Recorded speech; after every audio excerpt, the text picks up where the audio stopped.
जरा सोचिए, आप 10,000 फीट की बुलंदी पे प्लेन के अंदर मौजूद हैं और अचानक से एक जोरदार धमाका होता है जिसके बायस प्लेन हवा में रेजा रेजा हो जाता है और आप अपनी सीट समेत ज़मीन पे बहुत तेज़ी के साथ गिरता है। ऐसा लगता है मानो ये सब फिल्मों में होता है, लेकिन असल में ये सब हुआ एक 17 साल की लड़की की ज़िंदगी में।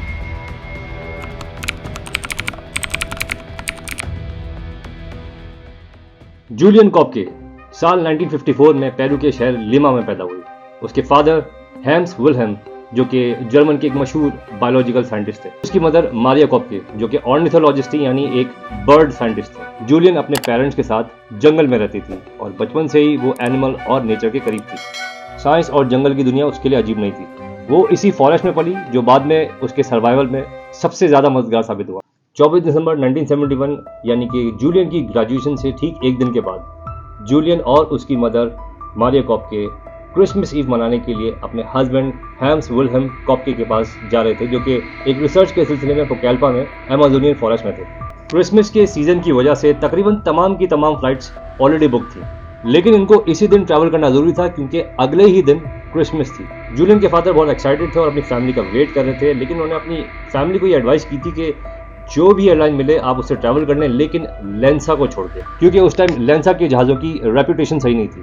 लेकिन अनफॉर्चुनेटली जूलियन और उनकी मदर मारिया को यही एयरलाइन पकड़नी पड़ी। पेरुवियन एयरलाइन का ये जहाज़ लेंसा 508 जो कि पुराना लॉकहेड इलेक्ट्रा टर्बोप्रॉप जहाज़ था, इसमें तकरीबन 86 पैसेंजर और 6 एयरक्राफ्ट मेंबर शामिल थे। उन पैसेंजर्स में शामिल थे कुछ स्टूडेंट्स, हॉलीडे ट्रैवलर्स और फैमिलीज। इस फ्लाइट को शेरिन इंटरनेशनल एयरपोर्ट से उड़ना था और 1 घंटा 15 मिनट की मुसाफत तय करने के बाद इसको डेविड एबेंसर एयरपोर्ट यानी पुकेल्पा में उतरना था।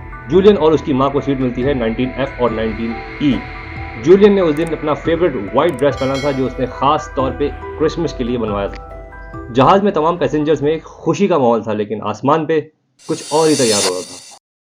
प्लेन को टेक ऑफ किए हुए 20 मिनट ही गुजरते हैं और वो तकरीबन 21,000 फीट की बुलंदी पे एंडेस माउंटेन के ऊपर से गुजर रहा होता है और वहाँ पे पायलट्स को इत्तला मिलती है कि मौसम खराब होने की वजह से आगे तूफान एक्सपेक्टेड है, जिसकी वजह से उनको ये एडवाइस की गई कि प्लेन जिस जगह से उड़ा था उस जगह पे रीराउट करके उसका ट्रैवल डिसकंटिन्यू किया जाए ताकि सेफली सबके सब वापस आ जाए। लेकिन इंतहाई बिजी हैवी डे सीजन के प्रेशर की वजह से पायलट्स ने अपना ट्रैवल कंटिन्यू रखना मुनासिब समझा और उन्होंने उस वार्निंग को इग्नोर किया। पायलट्स को तूफान का खतरा अपने सामने मंडराता हुआ नजर आ रहा था जो कि उनको चारों तरफ आहिस्ता आहिस्ता घेर रहा था, लेकिन पायलट्स की गलतफहमी थी कि शायद वो सेफली इस तूफान से निकल आएंगे और वही हुआ। थोड़ी देर में एक जबरदस्त टर्बुलेंस ने प्लेन को अपनी लपेट में ले लिया। लगेज और बैग्स गिरने लगे, प्लेन में हर जगह चीखने चिल्लाने और एक कोहराम किसी कैफियत में गई। उस वक्त ये कैफियत देख के जूलियन की माँ मारिया जूलियन का हाथ जोर से पकड़ लेती है और कहती है, don't worry Julian, it will be over soon. लेकिन ये वो सून था जो कभी नहीं आया। प्लेन का फ्यूल टैंक एक जोरदार धमाके से फटता है और उसके बाद एयरक्राफ्ट छोटे छोटे पीसेस में हवा में बिखर जाता है और उसी मोमेंट पे जूलियन को महसूस हुआ कि वो सीट समेत हवा में गिर रही है। उसके इर्द गिर्द अंधेरा, तेज़ हवाएं, चीखने चिल्लाने की आवाज़ें और नीचे घने अमेज़न जंगल का समंदर। 10,000 फीट की बुलंदी से जूलियन अपनी सीट समेत बहुत स्पीड के साथ ज़मीन पर गिर रही थी और उसको अंदाज़ा हो गया था कि कुछ ही सेकंड्स बाद उसकी ज़िंदगी ख़त्म होने वाली है। जूलियन अपनी सीट के साथ अमेज़न रेन फॉरेस्ट के घने दरख्तों पे जा टकराती है। साइंटिस्ट के मुताबिक दरख्तों की मोटी कैनोपी ने जूलियन के गिरने की स्पीड को स्लो कर दिया था, वरना जूलियन के बचने का कोई चांस नहीं होता। जब जूलियन को होश आया तो उसके इर्द गिर्द एक वहशत भरी खामोशी, जंगल की अजीब सी आवाज़ें, कीड़े मकोड़ों का शोर और दूर कहीं परिंदों की आवाज़ें। लेकिन उसके कानों में अब भी प्लेन के एक्सप्लोजन की आवाज़ें गूंज रही थी। उसके कपड़े फट चुके थे और उसकी कॉलर बोन टूट गई थी और एक आंख में शदीद तकलीफ के बायस स्वॉलिंग थी। एक पैर पे एक बहुत गहरा कट था। जूलियन ने अपने आसपास नज़र घुमाई तो उसको अपने आसपास जहाज़ के टूटे हुए टुकड़े बिखरे हुए नजर आए। उसने अपनी माँ को आवाज़ दी, लेकिन कहीं से कोई जवाब मौसूल नहीं हुआ। उस वक्त उसके दिमाग में यही सवाल गूंज रहे थे कि जहाज़ के तमाम पैसेंजर्स मारे गए, वो एक अकेली कैसे बच गई। उस वक्त भी जूलियन को लग रहा था कि वो एक बहुत ही डरावना ख्वाब देख रही है, लेकिन ये ख्वाब नहीं था, एक कड़वी हकीकत थी। अपनी शदीद इंजरीज की वजह से जूलियन निढाल हो रही थी और दूर दूर तक उसकी मदद के लिए कोई मौजूद नहीं था। घने जंगलों के बीचों बीच उसको ज़रा सा भी अंदाज़ा नहीं हो रहा था कि उसको किस डायरेक्शन में जाना चाहिए। फिर अचानक से जूलियन को अपने फादर की एक एडवाइस याद आती है कि जब भी कभी जंगल में गुम हो जाओ तो हमेशा पानी का रास्ता इख्तियार करो, क्योंकि ये छोटी छोटी नहरें, ये स्ट्रीम आगे लोगों तक ले जाती हैं। ये सोचकर जूलियन ने एक स्ट्रीम तलाश की और अपनी पूरी ताकत को जमा करते और अपने शदीद ज़ख्मों को बर्दाश्त करते हुए उसने उस रास्ते को फॉलो करना शुरू किया। दिन रात का फर्क उस घने जंगलात में गुम हो चुका था। दिन में धूप जमीन तक नहीं पहुंच पाती और रात में इतना शदीद अंधेरा कि उसको अपना ही हाथ नजर नहीं आता। आसपास सांप, बिच्छू, कीड़े मकोड़े और जंगली जानवर मौजूद थे। भूख और प्यास में खाने पीने को कुछ मौजूद नहीं था। छोटी मछलियां, फ्रूट्स के टुकड़े और रेन वाटर का पानी पी के उसने अपना को जिंदा रखा।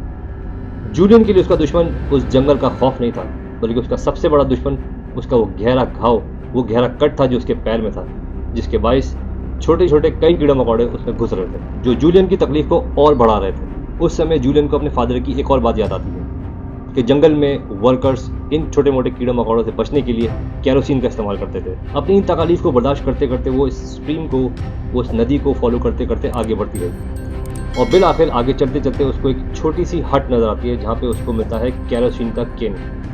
फिर जूलियन ने वो केरोसिन अपने जख्मों पर डालना शुरू किया और अपने हाथों से एक एक करके वो कीड़े मकोड़े अपने जख्मों से बाहर निकाले।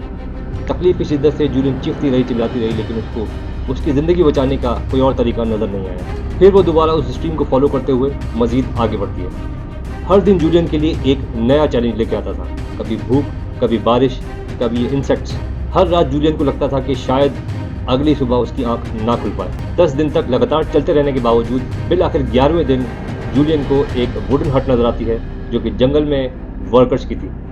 उस हट को देखते ही जूलियन अंदर घुस जाती है और निढालियत और कमजोरी की बाइस जूलियन वहाँ गिर के बेहोश हो जाती है। अगली सुबह वहाँ पे 3 वर्कर्स आते हैं और वो जूलियन को इस हुलिये में सोता देख के पहले तो ये समझते हैं कि शायद ये जंगल का कोई भूत है। एक सफ़ेद ड्रेस में दुबली पतली सी लड़की जो कि जख्मों से चूर है, लेकिन फिर समझ में आया कि ये एक इंसान है और एक सर्वाइवर।